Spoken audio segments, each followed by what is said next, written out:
میں نے دیکھا ہے بہت سارے لوگ ایسے ہیں جن کے ساتھ لوگ آنا جانا ملنا بیٹھنا آہستہ آہستہ چھوڑ دیتے ہیں، اور وہ کس لیے چھوڑ دیتے ہیں؟ وہ ان کے رویے کی وجہ سے چھوڑ دیتے ہیں، ان کے انداز فکر کی وجہ سے چھوڑ دیتے ہیں، ان کے شکووں کی وجہ سے چھوڑ دیتے ہیں۔ مزاج ہوتا ہے نا ہمارا کہ ہمیں شوق ہوتا ہے تعلق زیادہ لوگوں کے ساتھ ہو، اور پھر یہ بھی شرط ہوتی ہے کہ میں جس کے پاس جاؤں وہ مجھے یہی کہے کہ تو میرے ساتھ ہی پیار کر۔ ایک صاحب مجھ سے کہنے لگے کہ یہ میں محفل کراتا ہوں، آپ بھی تشریف لائیں، اور میں 20 علماء کو بلا چکا ہوں اور بڑے بڑے نامور نام انہوں نے میرے سامنے لیے۔ میں نے ان سے پوچھا کہ جو نام آپ نے لیے ہیں اور آپ کی تصویریں بھی ساتھ ہیں، میں الحمدللہ تسلیم کر گیا ہوں آپ کی بات کو، لیکن سوال میرا یہ تھا کہ کیا آپ نماز بھی پڑھتے ہیں؟ 21 علماء کو آپ نے بلایا یا 20 کو بلایا اور بڑے بڑوں کو بلایا، اور مجھے بھی آپ دعوت پیش کر رہے ہیں، تو نمازی بھی آپ ہیں، نمازی بھی ہیں؟ تو کہنے لگے یہ آپ دعا کریں میں نماز پڑھنا شروع کر دوں۔ میں نے ان سے کہا خدا کے بندے، اب اگر تو کسی اور کو بتائے گا کہ 20 اتنے بڑے لوگوں سے میرا تعلق کر پڑتا میں نماز بھی نہیں، تو لوگ کیا سوچیں گے کہ 21 مولوی مل کے بھی ایک بندے کو نمازی نہیں بنا سکے۔ تو آپ اپنے لب و لہجے سے صرف باتوں سے گرویدہ کسی کو کر لیں گے؟ آپ یہ دیکھیں کہ اخلاق کس طرح کا ہے، لہجہ کس طرح کا ہے، آپ کے بات کرنے کا انداز کتنا حسین ہے، اس لفظ کے اندر حسن کتنا زیادہ ہے۔ نبی پاک صلی اللہ علیہ وسلم بھی تبلیغ فرماتے، ہم بھی تبلیغ کرتے ہیں۔ میں اور آپ جب تبلیغ کرتے ہیں تو اس تبلیغ کے اندر شکوہ ہوتا ہے اور تنقید ہوتی ہے، اور بعض جگہ میں نے یہ بھی دیکھا ہے کہ طنز ہوتا ہے، طنز۔ ہم دوسرے کو دین کی دعوت رہے ہیں، لیکن ہمارے لب و لہجے سے طنز اور ترش روئی چھلکتی ہے۔ تو دولت کے پیچھے لگ گیا ہے، تو بالکل جاہل ہے، تو بالکل تیرے خاندان میں سے بھی کوئی نہیں ادھر آتا۔ آپ طنز کر رہے ہیں، آپ دعوت دین نہیں دے رہے۔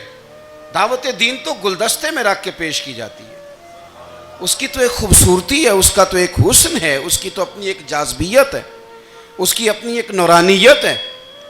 صحابہ کرام علیہم رضوان فرماتے ہیں کہ حضرت سعد بن معاذ رضی اللہ تعالیٰ عنہ کا جنازہ تھا، اللہ کے پیارے محبوب صلی اللہ تعالیٰ علیہ وسلم نے جنازے کی امامت فرمائی، اور جنازے کی امامت کے بعد ابھی نہ قبر کے تیار ہونے میں کچھ ٹائم باقی تھا، تو حضور زمین پہ تشریف فرما ہوئے، لوگ قبر کی تیاری میں ہیں۔ بعض اوقات ہوتا ہے نا ابھی قبر نہیں تیار ہوئی، تو کہتے ہیں کہ لکڑی کے ساتھ حضور نے زمین کریدنی شروع کر دی، اور دیر تک حضور نے چہرہ نور کو زمین کی طرف جھکائے رکھا، گویا زمین شرف دیدار حاصل کرتی رہی۔ دیر تک چہرہ نور جھکا رہا زمین کی جانب، حضور نے رخ نور کو پھیر لیا۔ صحابہ کہتے ہیں کہ ہم نہ بڑے، جب حضور ہمارے قریب ہوتے تھے تو ہمارا خیال ہوتا تھا کہ رحمت کی برکھا ہے، اپنے اپنے حصے کا کرم اڈیل لے اپنے اوپر۔ فرماتے ہیں منتظر تھے کہ حضور کب ہماری طرف رخ انور پھیریں اور ہم کریم سے کوئی بات سن سکیں۔ ارشاد فرماتے ہیں کہ ہم بڑے شدید منتظر تھے، دیر کے بعد نبی پاک علیہ الصلوۃ والسلام نے چہرہ انور اٹھایا، دیر کے بعد چہرہ انور اٹھایا۔ یہ دیکھیں تبلیغ ہو رہی ہے، اور جب حضور نے چہرہ انور اٹھایا تو آنکھوں میں آنسو تھے، رو رہے تھے، اور 3 دفعہ حضور نے فرمایا، چونکہ قبر تیار ہو رہی تھی، 3 دفعہ نبی کریم نے فرمایا لوگو قبر آخرت کی منزلوں میں سے پہلی منزل ہے، اس کی تیاری کر لو، اس کی تیاری کر لو، اس کی تیاری کر لو۔ 3 دفعہ حضور نے یہ جملے دہرائے۔ کیوں؟ ایک میں تبلیغ کرتا ہوں پر اس میں نہ درد ہے، نہ رونا ہے، نہ وہ لب و لہجہ ہے۔ ایک حضور دعوت دے رہے ہیں قبر کی تیاری کی، لیکن اس میں آنسو ہیں، اس میں خاص رغبت ہے غلاموں کے لیے۔ تو اپنی زندگی کے اندر جو ہمارا انداز تکلم ہے، ہمارا انداز گفتگو ہے، میں کہا کرتا ہوں کہ ہم نا دین کے لیے جب کلام کر رہے ہوتے ہیں تو شدت ہوتی ہے ہمارے جملوں کے اندر، بعض مقامات شدت کے ہوتے ہیں۔ آپ جہاد کی بات کر رہے ہیں، ناموس رسالت کی بات کر رہے ہیں، تو کسی جگہ آپ کے لب و لہجے کے اندر شدت کا ہو جانا برا نہیں ہے، بلکہ وہ اچھا ہے۔ لیکن میرے عزیز ہر وقت ہی کچھ لوگ تلخ ہیں، انہیں کسی وقت بھی آپ ان سے ملاقات کر لیں وہ لوگ آپ کو پریشان ہی نظر آئیں گے۔ حضرت سیدنا عبداللہ ابن عمر رضی اللہ تعالیٰ عنہ روایت کرتے ہیں کہ نبی پاک صلی اللہ تعالیٰ علیہ وآلہ وسلم نے ارشاد فرمایا کہ جنت میں ایسے بھی کمرے ہوں گے، جنت میں کچھ ایسے کمرے، کچھ ایسے مکانات بھی ہوں گے کہ باہر کھڑے ہوں گے تو اندر نظر آئے گا، اور اندر کھڑے ہوں گے تو باہر نظر آئے گا۔ یعنی ایک تو تم آئینے لگاتے ہو نا، وہ دیواریں اتنی شفاف ہوں گی کہ اندر باہر سے ان کا حسن دکھائی دے گا۔ حضرت سیدنا مالک اشعری رضی اللہ تعالیٰ عنہ بیٹھے تھے، کہتے ہیں میں نے فوراً عرض کی حضور وہ ملیں گے کس کو؟ وہ جو اتنے حسین گھر ہوں گے کہ دیواریں ہی شیشے کی محسوس ہوں گی، اندر باہر سے حسن کے جلوے دکھائی دیں گے، حضور وہ ملیں گے کسے؟ تو اللہ کے پیارے محبوب علیہ السلام نے فرمایا وہ اس کو ملیں گے جو گفتگو اچھی کرے گا،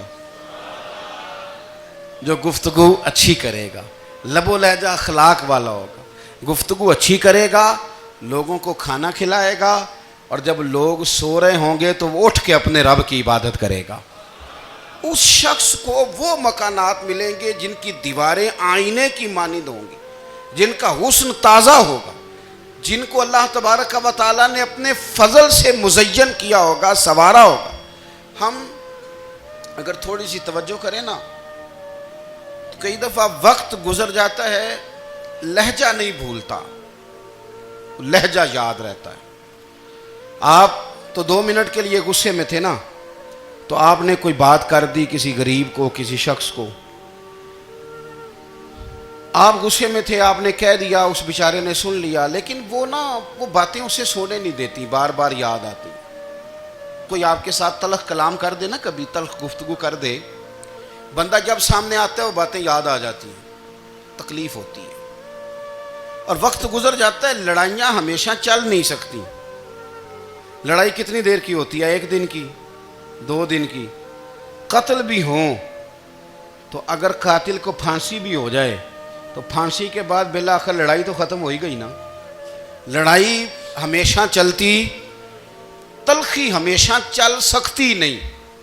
تلخی روٹین میں چلنے والا سکہ، کوئی سکے روٹین میں چلتے وقتی ہوتے، یہ جو غصے کا لب و لہجہ ہے، تلخی کا سکہ، یہ بھائی روٹین میں نہیں چلتا، اس نے ایک نہ ایک دن ختم ہو جانا ہے۔ روٹین میں پیار ہی چلتا ہے۔ حضرت جابر ابن عبداللہ کہتے ہیں حضور پہلے دن مدینہ منورہ آئے، میں زیارت کے لیے گیا تو میں نے مسکراتے دیکھا۔ 10 سال میں دیدار کرتا رہا، اور وصال سے چند دن پہلے بھی میں نے زیارت کی تو مدینے والے محبوب کو مسکراتے ہوئے ہی دیکھا ہے۔ یہ جو آپ کا لب و لہجہ ہے نا، اخلاق والا، حسن والا، مسکرانے والا، یہ لب و لہجہ نا ذرا لمبا چلتا ہے، یہ روٹین ہے، یہ روز چلے گا۔ یہ سکہ وہ ہے جو رائج الوقت رہتا ہے، یہ کبھی بھی ختم ہونے والا یہ خزانہ ہے۔ تو یہ جو آپ کا تلخ لب و لہجہ ہے، یہ روٹین نہیں۔ عارف رومی رحمۃ اللہ علیہ فرماتے ہیں کہ مثال دینے کے لیے بات سمجھاتے ہیں، فرماتے ہیں ایک شخص جنگل میں لکڑیاں کاٹنے جایا کرتا تھا تو شیر سے دوستی ہو گئی، یعنی ڈائریکٹ بادشاہ سے دوستی ہو گئی، اور بادشاہ بھی وہ جو جنگل کا بادشاہ ہے، جنگل کے بادشاہ سے دوستی ہو گئی۔ اب وہ لکڑہارا غریب آدمی تھا، لکڑیاں تو کاٹنی ہوتی تھی، تو وہ جنگل کا بادشاہ اعلان کر دیتا جانوروں کو کہ میرا دوست آیا، ایک تو کوئی تنگ نہ کرے، اور دوسرا یہ کہ سب لوگ مل کے اس کے ساتھ تعاون کریں۔ کبھی کوئی جانور لکڑیاں اکٹھی کراتا، کبھی کوئی اپنی پشت پہ گدھا، بیل، گھوڑا، خچر رکھ کے وہ لکڑیاں باہر چھوڑنے آتا۔ تو اب اس کی بڑی دھوم مچ گئی جنگل کے اندر، لکڑہارا مزدور تھا، وہ بادشاہ سے دوستی کر کے بادشاہ ہی بن گیا۔ وہ گھر آ کے نا بیوی کو اکثر بتاتا کہ میرا ایک دوست ہے، میں جاتا ہوں تو ساری پہلے ہی مخلوق کھڑی ہوتی ہے میرے استقبال کے لیے۔ دوستی جو بڑے سے ہو گئی ہے، بنا ہے شاہ کا مصاحب تو پھرے ہے اتراتا، وگرنہ شہر میں غالب کی آبرو کیا ہے۔ ہم نے تو پوچھتا ہی کوئی نہیں، یہ تو بنا ہے شاہ کا مصاحب تو پھرے ہے اتراتا، وگرنہ شہر میں غالب کی آبرو کیا ہے۔ تو وہ لوگوں کو بتاتا، بیوی کو بھی بتاتا دوست ہے، تو بیوی کہنے لگی اتنے تو تعریفیں کرتا، یہ نہیں بتایا کہ وہ جنگل کا شیر ہے، بس نیرا دوست بتا دیا۔ بیوی کہنے لگ گئی کہ تو اتنا جو اس کا ذکر کرتا ہے تو کسی دن بلا نا۔ بلا کسی دن تاکہ اس کی دعوت کریں. اب اس نے پھر نہ اس کو پردے میں رکھا. کیا کہتے ہیں آج کل, سرپرائز دینا ہے. ان کا سرپرائز دینا ہے جی. پردے میں رکھا کہ وہ شیر ہے. تو وہ بلا لیا گھر. اب اس کے لیے کچا گوشت, ظاہر ہے شیر نے کچا گوشت کھانا تھا. وہ کہنے لگی پکانا کس طرح کا ہے. وہ کہنے لگا جب وہ آئے گا پھر بتاؤں گا. اب وہ کچا گوشت 2-3 بکرے ذبح کر کے ڈال دیے. وہ آ گیا شیر. اور پھر امی کہتے ہیں جب وہ آیا نا تو اس کی بیوی نے دیکھا تو اس نے ایک سخت جملہ کہہ دیا. کہنے لگی اوہو, میں سمجھی تھی پتہ نہیں کون ہے. اس طرح کے درندے تیرے یار ہیں, کتے بلے دوست بنائے ہوئے ہیں. یہ کیا بات ہوئی. خیر وہ شیر نے سن لیا, گوشت کھایا, وہ چلا گیا. اگلے دن لکڑ آرا لکڑیاں کاٹنے گیا تو شیر نے ملاقات کرتے ہی لکڑ آرے سے کہا کہ یہ نا کلاڑی اٹھا اور میری پشت پہ نا ایک زخم کر دے. اس نے کہا نہیں میں یہ کام نہیں کرتا, تو میرا دوست ہے. اس نے کہا سن بھائی, میں نے پیار سے کہا ہے تو مان جا, ورنہ میں ہوں شیر, میں نے تجھ سے منوا ہی لینا ہے. میں کوئی تکلیف دوں گا مناسب نہیں, تو کر. اس نے کلاڑی اٹھائی اور اس کی پشت پہ ایک زور سے زخم لگا دیا. خون بہنے لگا. اس نے کہا تو نے آج کے بعد آنا ہے, لکڑیاں کاٹنی ہے, تجھے کوئی کچھ نہیں کہے گا, بس یہ ایک حکمت تھی جو میں نے کیا ہے. قصہ مختصر. وہ آتا رہا, لکڑیاں ملتی رہیں, خدمت بھی ہوتی رہی. 6-8 ماہ گزر گئے. ایک دن شیر اس سے کہنے لگا یہ میرے ذرا بال اٹھا کے دیکھ, وہ جو تو نے زخم لگایا تھا وہ کہاں پہ ہے. اس نے وہ بال اٹھا کے دیکھا تو زخم ملا ہی نہیں. کئی جگہ پہ ٹٹولا کا یار یہاں تھا, یہاں تھا, یہاں تھا. شیر نے پھر کیا کمال ہی جملہ کہا. اس نے کہا کہ وہ جو کلاڑی کا زخم تو نے لگایا تھا نا وہ مکمل ہو گیا, لیکن تیری بیوی کا جو لہجہ تھا اور اس کی جو تلخی تھی وہ آج تک میرے ذہن میں موجود ہے. وہ ابھی بھی مجھے تکلیف دیتی ہے. بات سوچتا ہوں مجھے اس نے درندہ کہا, اس نے میرے بارے میں اتنے کچے اور کمزور اور سخت جملے کہے, تو وہ بات مجھے بھولتی, وہ آج بھی میرے ذہن میں اسی طرح گونجتی ہے. تلخ جملے جو اس نے کہے اور خوفناک جو انداز اس نے اختیار کیا, وہ بات مجھے کبھی بھی بھولتی. تو آپ کے لفظ لوگوں کو بھول جاتے ہیں پر لہجہ یاد رہتا ہے اگر ہم اپنے لہجے پر تھوڑی توجہ ہی کر لیں. کچھ لوگ کہتے ہیں جی میرا جی روٹین ہی یہ ہے بات کرنے کی. تو یہ یاد رکھنا کسی وقت ایسا بھی ہوتا ہے کہ شیر کو سوا شیر مل جاتا ہے. پھر ایسا نہ ہو کہ آپ کی تلخی کی جواب میں کوئی اس طرح کی تلخی ہو کہ پھر آپ اس کو کبھی بھلا نہ سکیں. ہمارے ہاں نا یہ دور تیزیاں دکھانے کا دور ہے. کچھ لوگ ضرورت سے زیادہ تیزی دکھانے کی کوشش کرتے ہیں.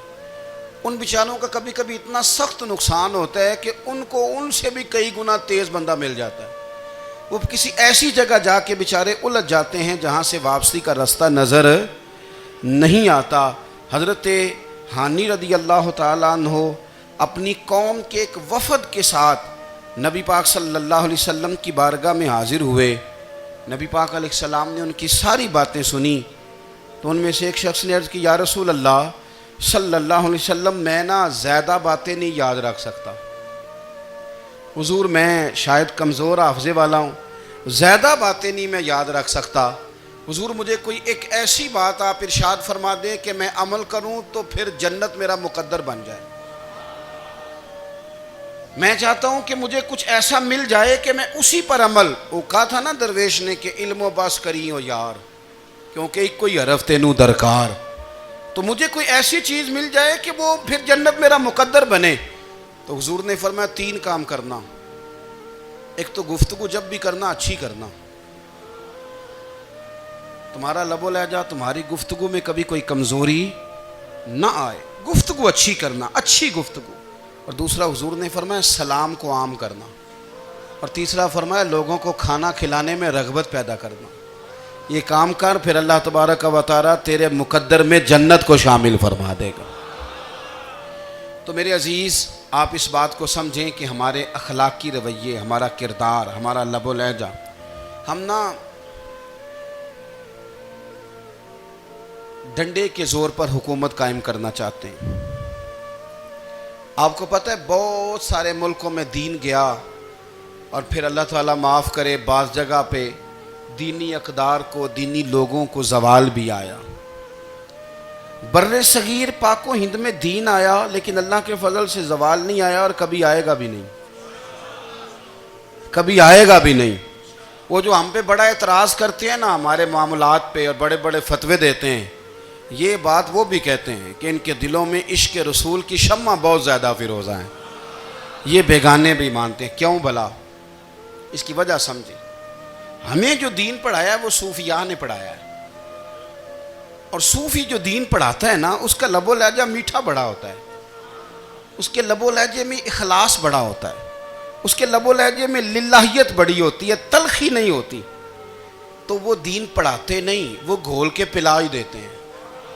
انہوں نے نا لوگوں سے پیار ڈالا، لوگوں کی ان کے ساتھ محبت ہو گئی، پیار ہو گیا، پھر انہوں نے میٹھے انداز میں لوگوں کو دین سمجھایا، ان کو اچھے طریقے سے اچھے لب و لہجے میں دین کی اور خیر کی باتیں ان تک پہنچائیں۔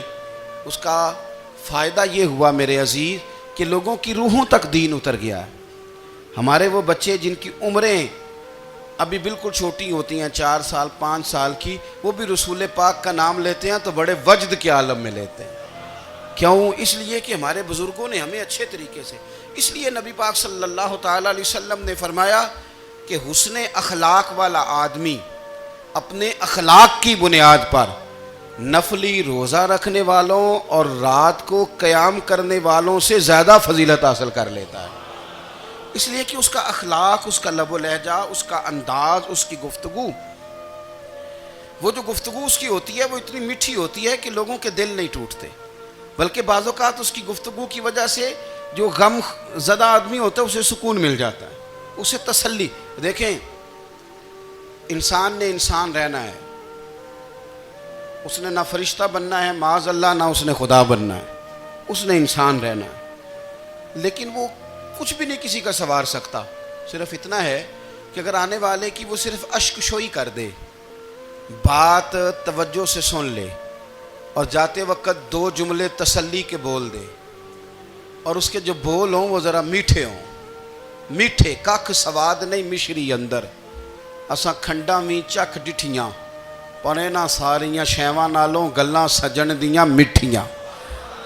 اگر انداز تھوڑا سا شستہ ہو، انداز تھوڑا سا ٹھیک ہو، لب و لہجہ تھوڑا سا ٹھیک ہو۔ اب ہمارے جو جدید اسکالر آئے ہیں وہ کہتے ہیں باڈی لینگویج۔ باڈی لینگویج کیا ہے؟ نہیں، آپ نے کچھ بھی نہیں کہا لیکن کسی بندے کی طرف دیکھ کے نا آپ طنزاً ہنسے ہیں، صرف تکلیف ہوتی ہے کہ نہیں؟ تو آپ نے بات تو کی کوئی نہیں، اس کا مطلب ہے لفظوں کا نہیں، لہجوں کا بھی اثر ہوتا ہے، لہجوں کا بھی اثر ہوتا ہے۔ جو لہجے ہوتے ہیں یہ بڑے دیر پا ہوتے ہیں، ان کے اندر بڑی مسکراہٹ ہوتی ہے، ان کے اندر بڑا پیار ہوتا ہے، اور آپ ترشروح ہو کے جب کوئی کام کرتے ہیں، سخت ہو کے کوئی کام کرتے ہیں، تو پھر اس کے اندر حسن نہیں رہتا، خوبصورتی نہیں رہتی۔ نبی پاک علیہ السلام کا فرمان سنیں، میں بات کو سمیٹوں، کلیجہ ٹھنڈا کرتا ہے۔ حضور نے فرمایا قیامت کے دن میرے زیادہ قریب وہ لوگ ہوں گے جن کے اخلاق زیادہ اچھے ہوں گے، ان کو نہ ذرا نیڑے جگہ ملے گی، قرب میں ذرا جگہ ملے گی، قرب میں۔ اساں جے ہاں گناہیاں دا جدوں اعمال نامہ پھرول ہوئے، ذرے ذرے نے سامنے آ جانے، جو جو منہ تھی بولیا بول ہوئے، اساں کول حضور دے بیٹھ رہنے، لکھ عمل ترکڑی تول ہوئے، او دے کولوں کی رب نے حساب لینا جیڑا بیٹھا ہی محمد دے کول ہوئے، او دے کولوں کی رب نے حساب لینا، بیٹھا ہی حضور دے۔ تو نبی پاک نے فرمایا بیٹھ جاؤ گے میرے قریب، پر شرط ہے اخلاق اچھا ہونا چاہیے، تمہارا لب و لہجہ شستہ ہونا چاہیے، جگہ نیڑے مل جائے گی، نیڑے جگہ مل جائے گی، پر پہلے آنے والوں کو نہیں۔ کوئی کہے میں پہلے گیا ہوں تو مل گئی، نہ اسے ملے گی جس کا اخلاق اچھا ہے، جس کا لب و لہجہ ٹھیک ہے، جس کا انداز فکر اچھا ہے۔ اور ان کا جواب پتھر سے دینا بھی چھوڑ دیں، بس تھوڑا سا اپنے سٹائل میں نرمی لائیں، انداز میں نرمی لائیں۔ کئی دفعہ آپ صحیح بات بھی کرتے ہیں لیکن وہ لہجہ ٹھیک نہیں نہ ہوتا، تو صحیح بات بھی قابل قبول نہیں ہوتی۔ ویسے ایک بات عرض کروں، اگر روز کی بنیادوں پہ جس طرح تھوڑی سی واک کرتے ہیں تو روز کرنی پڑتی ہے نا، روز کرنی پڑتی ہے، تو کوئی بھی آپ ڈاکٹر کے پاس جاتے ہیں تو وہ دوائی بتائے تو روز کھانی پڑتی ہے، پرہیز بتائے تو روز کرنا پڑتا ہے۔ تو تھوڑا سا نا لب و لہجے پہ بھی توجہ دیں، جس طرح منہ روز دھوتے ہیں نا، دھونا ہی پڑتا ہے، تو اسی طرح اگر تھوڑا سا لہجہ بھی دھونا شروع کر دینا۔ یہ جو لوگ آپ سے تھوڑا تھوڑا شکوہ کرتے ہیں، تو اس نے کہا تھا کہ میرے لہجے میں غرور آیا تھا، اس کا حق تھا کہ وہ شکایت کرتا، تو کہیں تو ایسا ہے نا، کہیں تو کوئی تو بات بہو نے غلط کی ہے نا کہ ساس رو رہی ہے، کچھ تو ساس نے ایسا کہا ہے نا کہ بہو بیچاری کپڑے باندھ کے بچوں سمیت کہتی ہے گزارا نہیں ہوتا، کچھ تو ایسا بھائی آپ نے کہا ہے نا کہ کسی شخص کے من پسند روٹی پکی ہے پر وہ بیچارہ 3 دن سے کھا نہیں سکا، کوئی تو بات ایسی ہوئی ہے نا کہ سامنے والا تڑپ کے رویا ہے اور ہنسنا بھول گیا ہے، کچھ تو آپ نے کہا ہے نا، کچھ تو آپ نے کہا ہے نا کہ ایک آدمی تیار ہو گیا ہے کہ اب اس محلے میں رہوں گا ہی نہیں، کچھ تو ایسا ہوا ہے نا کہ لوگ پردیسی ہونے لگ گئے ہیں، کچھ تو ایسا ہوا ہے نا کہ سالوں بسنے والوں نے علاقے چھوڑ دیے ہیں، کچھ تو ہم ایسا تلخ کرتے ہیں کہ ہمارے اپنے پھر ٹھان لیتے ہیں کہ بس بھائی آج کے بعد تجھ سے ملنا نہیں۔ اس کا مطلب یہ ہے کہ تھوڑی دیر کا صرف لب و لہجے کا سخت ہونا اگر ہم ٹھیک کر لیں تو ہو سکتا ہے ہمارے دائیں بائیں والے بہت سارے لوگ سوکھ میں آ جائیں، پیار میں آ جائیں، ان کو تھوڑا اطمینان ہونے لگ جائے، اپنے لہجوں پر، اپنے اٹھنے بیٹھنے پر، میل ملاپ پر تھوڑی توجہ دیں، تھوڑا سا خیال کریں۔ اللہ کے حضور دعا ہے مالک کریم سمجھنے کی توفیق عطا فرمائے۔